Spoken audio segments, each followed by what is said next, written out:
Right, so welcome to part 2 of changing the timing chain on this Golf R32 Mk5. I think the next job we're probably going to do, just because I want to have a look at potentially removing this intake manifold next, just so we can see a little bit more what's going on.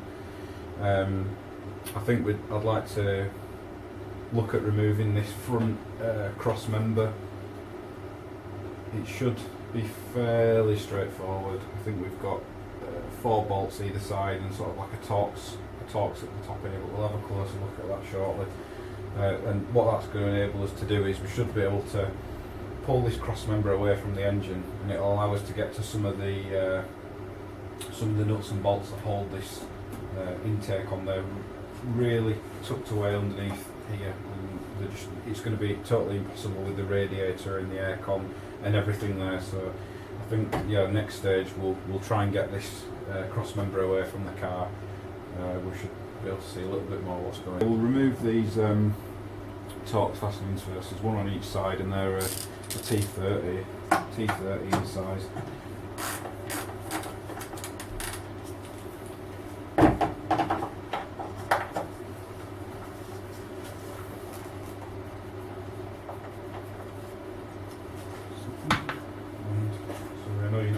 See this, but nothing different on this side, just another T30 fastening, so I'll take that off while I've got the socket on there.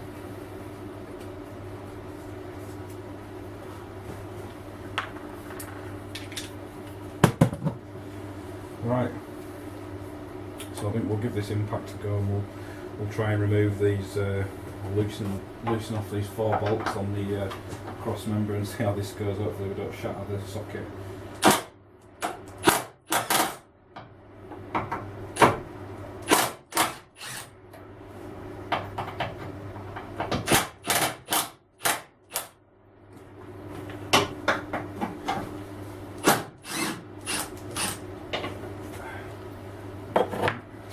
Take the lower one pulling out actually.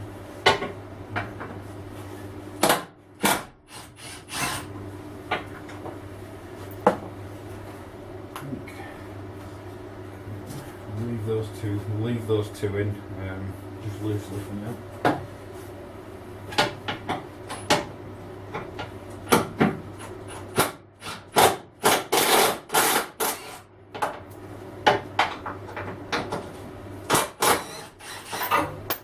Again, I can't see this, but literally no point in showing you the same thing twice.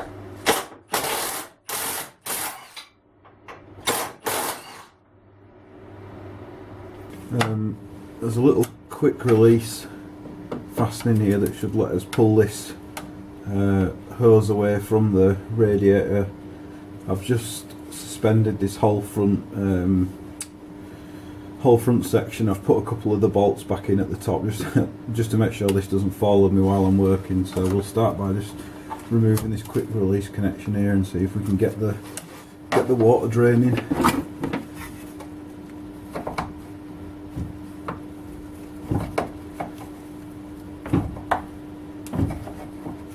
I did a bit of reading, and it seems to be a common thing with this quick release clamp where you can take the clip out, but they just don't separate from the radiator. So I think what we'll do is we'll separate it here instead. So we'll remove this hose and drain. We'll probably remove this little electrical connector from this sensor. I take it this will be a temperature sensor, so we'll do that again. I'll replace this hose clamp with a different one. These are such a pest to remove anyway. So what I'm actually going to do is just try and nip this off very, very carefully with the grinder instead of battling with removing it.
just a grinder into the hose a tiny bit, but I mean it's negligible. I really don't think that's going to be any sort of issue.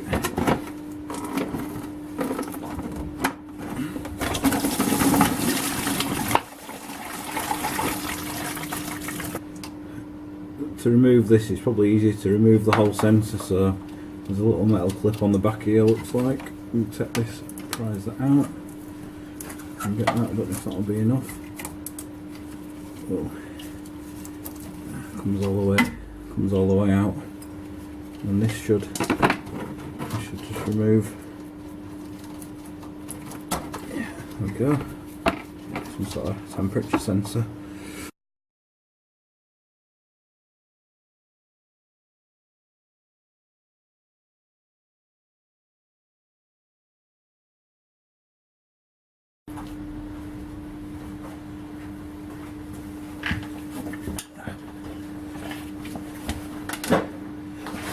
Sorry, we're back under the car again.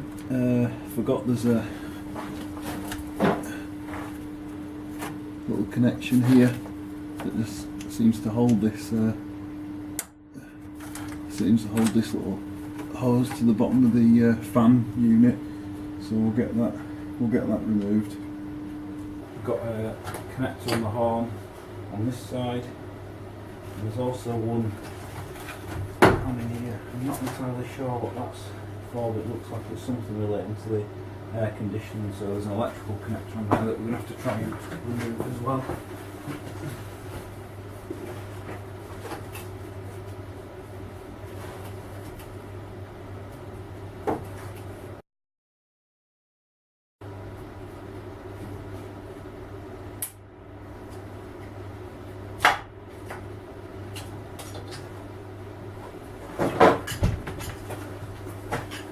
Yeah, that was difficult.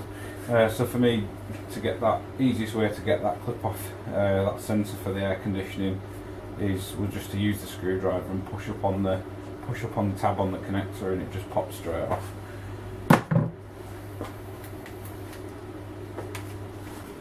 Right, so next thing, let's get this top radiator hose disconnected as well.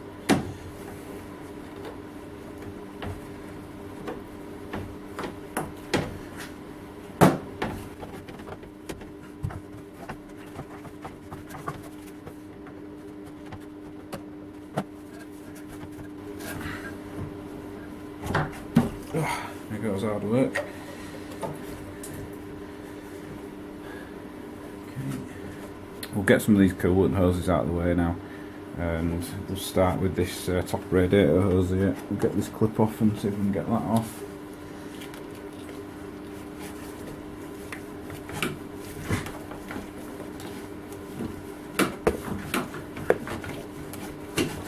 Okay, that's that. And yeah, I've got one little clip here as well. Sorry, not the best tripod in the world, so it's difficult to not knock it over while you're working. So there's another little hose clamp here for this. So we'll get that removed.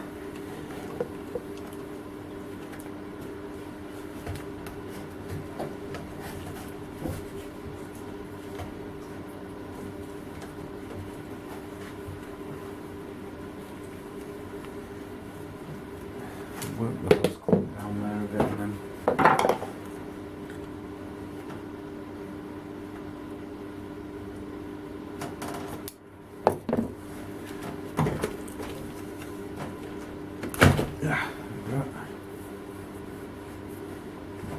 so that works. Just ended up teasing the hose a little bit with these, and then to break the seal, and then it came away not too bad then. Okay, so we've got another small electrical connector down here. We'll get that removed.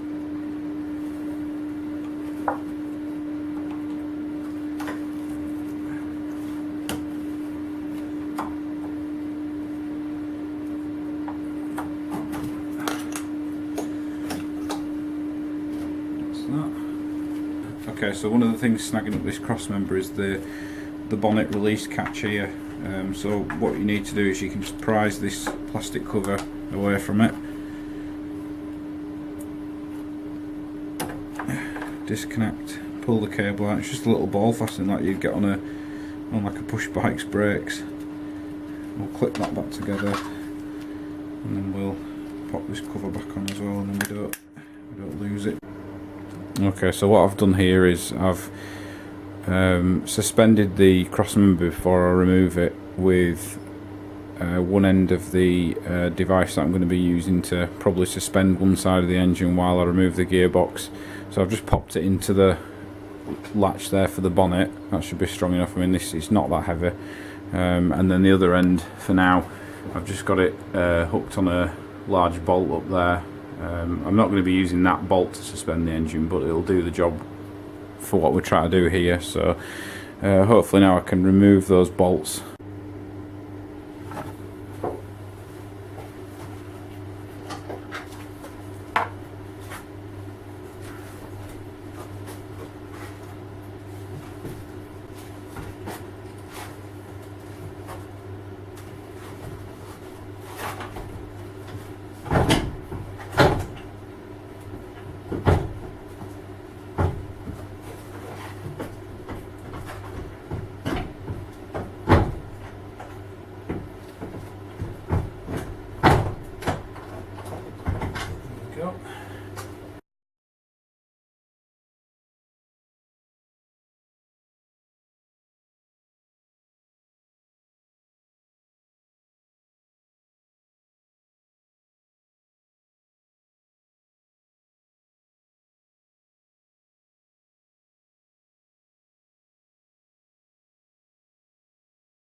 Yeah, so nothing too fancy, but you can see we've got it's enabled us just to get the cross member with the fan assembly and everything moved away from the front of the car a bit.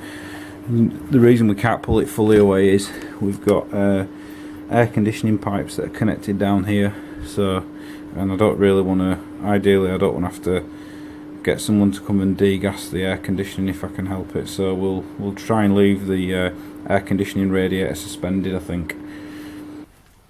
Next thing, let's get these fastenings for the fan out and removed, and that's disconnected, so it should come out fairly easily. So they just look like these are T30 Torx again, so we'll start by undoing those.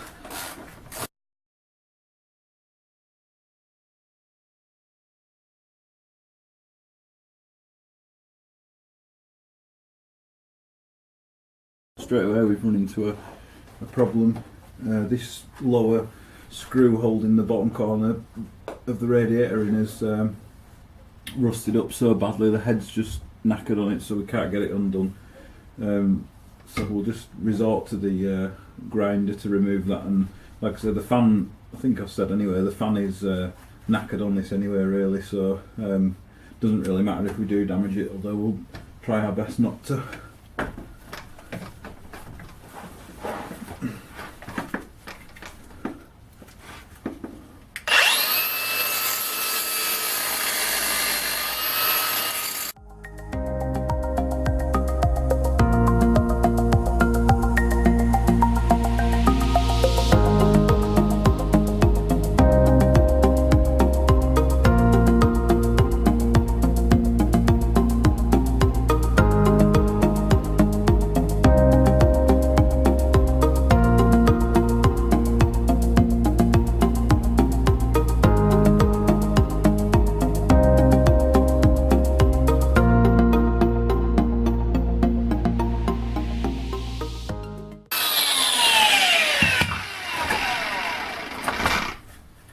We go.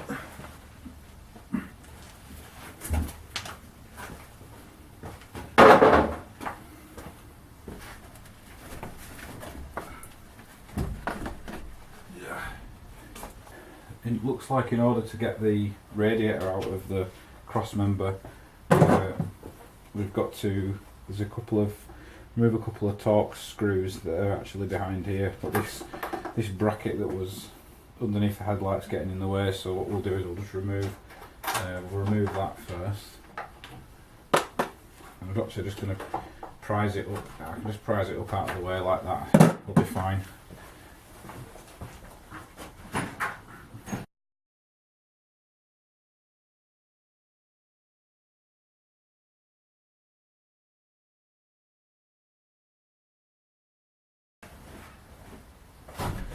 hopefully it should let us now. Got those screws out, get this, should be able to prise this radiator out. Yep, and we can see it's actually still fastened to the air conditioning radiator. It shouldn't be too much of a big deal.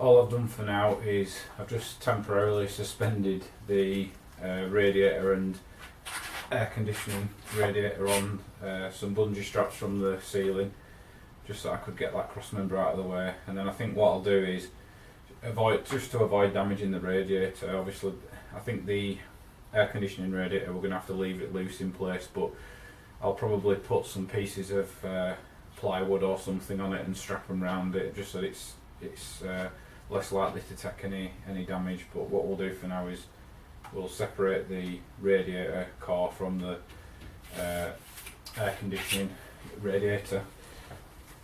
So it looks like these are just some T30 Torx screws, and there's just 4 of them, so we'll get those removed.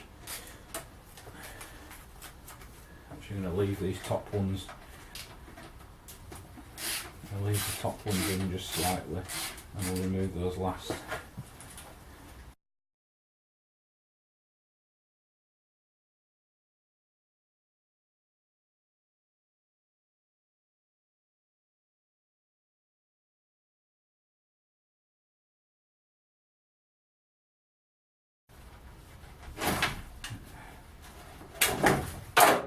Off it goes.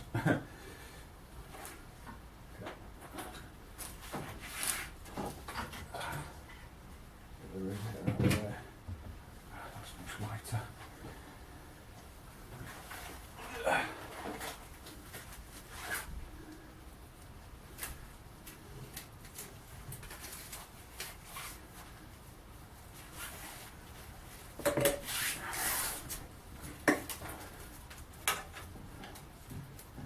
Just suspend that with the bungee straps again for now.